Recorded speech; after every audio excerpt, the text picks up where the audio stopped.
Um, that's so beautiful. I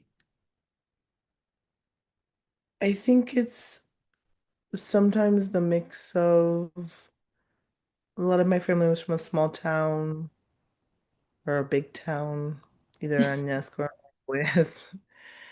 And there was sort of a don't ask, don't tell public policy about it, right? Like when we have the expression, lo que se ve no se dice, what you see you don't name or you don't say out loud.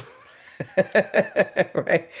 Like you don't have to say it, but we all know it sort of. And it's interesting because my grandmother, the one that knows more and understands more, the other day I was talking to her because I met this incredible trans woman. I've met her a couple times. She works for the the the mayor's house, the alcaldía, and she's just like sits outside, for breakfast in the like little cafe, and she just like talks to people. She's been around for a really long time. People know her, Charidin. And she works there. And that to me was very surprising because I mean, the trans people I knew in my OS, they either like did sex work or like they were just kind of like had a complicated relationship with the space because it felt very conservative. And so to ha know that there was this person who was very central and like everybody kind of knew her was shocking to me. So I talked to my grandmother and my mother about this, and my grandmother was like, "Oh yeah, I know her." And I was like, "Excuse me?" Who told me? No one told me, you know? She's like, yeah, and there was another organizer that your grandfather was friends with and whatever, because my grandfather was like a local poet. Um, and I was I was like, yeah, I guess nobody's gonna tell me about the trans people. I have to like transition and then everybody knows a trans person. So I think that I do feel like difference was embraced to an extent, but it always felt like there were some things that you weren't supposed to talk about.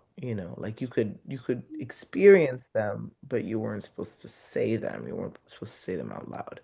So I do think my poetry, kind of coming out as a poet, okay, has gone from my work being more coded and more like indirect to Mhm. maintaining that, which I think is part of poetry, but also being a little more forthright and explicit. And that has been a challenge because my formation has been one where you're not supposed to say the thing.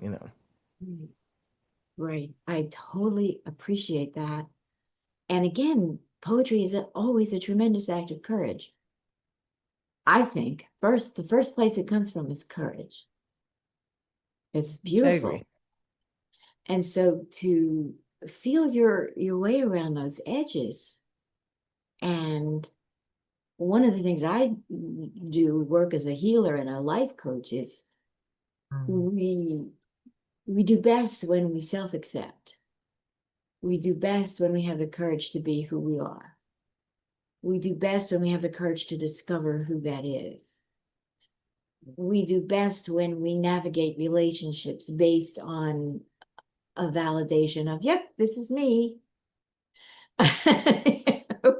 We do best as human beings when all of that is given the space that it needs to be given. And then the work that I love most, I adore the work that I do, is providing people with like any good mentor, you can borrow some of my courage. Yeah, happy to lend you some.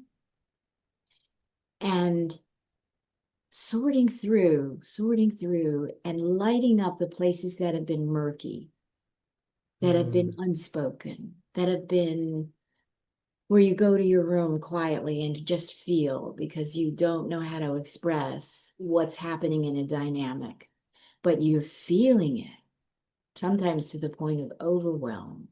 And then how do you navigate that in yourself, and how and where do you put it? Hmm. And do you put it someplace where it's accessible? Because it is Mm. part of you that you have to accept and experience. This is why I call my podcast 22 and You, because I'm looking at DNA. And instead of 23 and Me, where you pay somebody to tell you about your genealogy while they're doing what with your blood?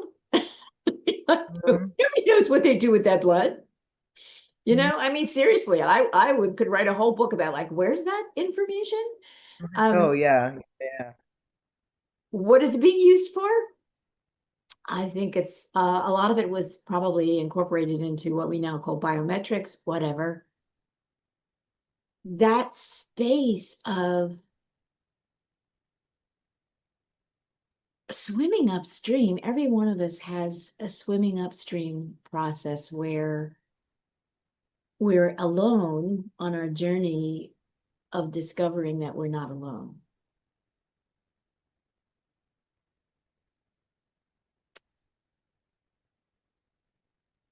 I don't know how else to That's- put.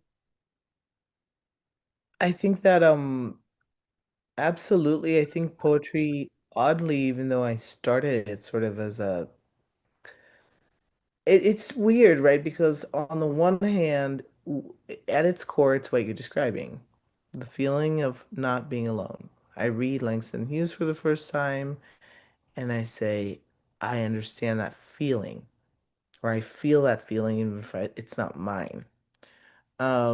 So there's immediately a connection with someone who isn't even alive, and a connection across Mm, time, a spiritual connection, a soul connection.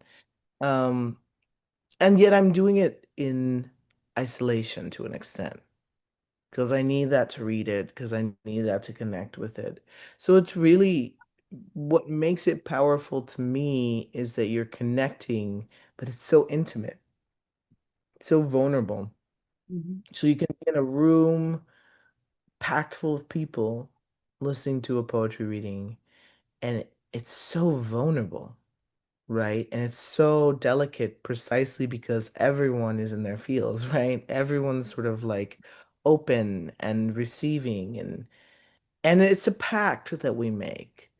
mhm. I mean, you could in theory sit in a room with your arms crossed and be like, I'm not going to receive this, but then why are you there, right? So there is a pact, there's a decision to be open in that space and to receive critically, receive fully, receive however, but receive what's being put out there. It's why it can become a space where people answer back, or where people don't, right, say, I don't want this, or where people say, oh my God, this is exactly what I needed, or where people just feel and sense. But that to me is something unusual because it's not just that we're together and it's not even just that we're sharing, but it's that we're all simultaneously in sync, being open and vulnerable to something, which is extraordinary. And it's delicate work. I actually think um for me, what makes a poet is a certain degree of awareness of that power and engagement with it in a way that's ethical. That doesn't mean that other people don't have other definitions, but for me, that's what it is. I love that. I love that. You're doing soul work. Absolutely. I love that. And you can feel it in the room. You feel I- exactly that we are all sitting there together in agreement. We are doing soul work for ourselves, for each other, for people we've never met. It's it's so comprehensive. It's gigantic. And it happens in such a now present, it's presence. That receiving happens in an environment of presence that becomes for me timeless. It's stunning. It's a stunning journey. And so to have something like Wild Indigo that's just, you could just come the third Sunday of the month and pop in and be in presence and be in receiving and be open and be vulnerable and have your ears ring with the sound of what you have never heard before because it is specific to this book, but it is absolutely encoded in your humanity. So right? It's truly unique. It's truly unique. And I think it's Reina and Sarah, it's two people that as people are that way, and I think also have interesting and different like engagements with people, which I think balances out in a sense. And I also think they're people with experience create like time in creating that space. Like anything else, it takes time to figure out how to do that in a way that's the best way. And they've just at this point perfected it, right? So I mean to have been there, to have been a part of it for me is an immense blessing to have been a part of it with all of the readers and to have been a part of it with Tongo as is is something like I told my friends that came to see the other reading with Tongo. I was like, "Have you heard Tongo before?" And they're like, "No." I was like, "Well, it's an event. It's not a reading. It's an event, you know? You're here for like a celestial event. That's what we're experiencing." Yes.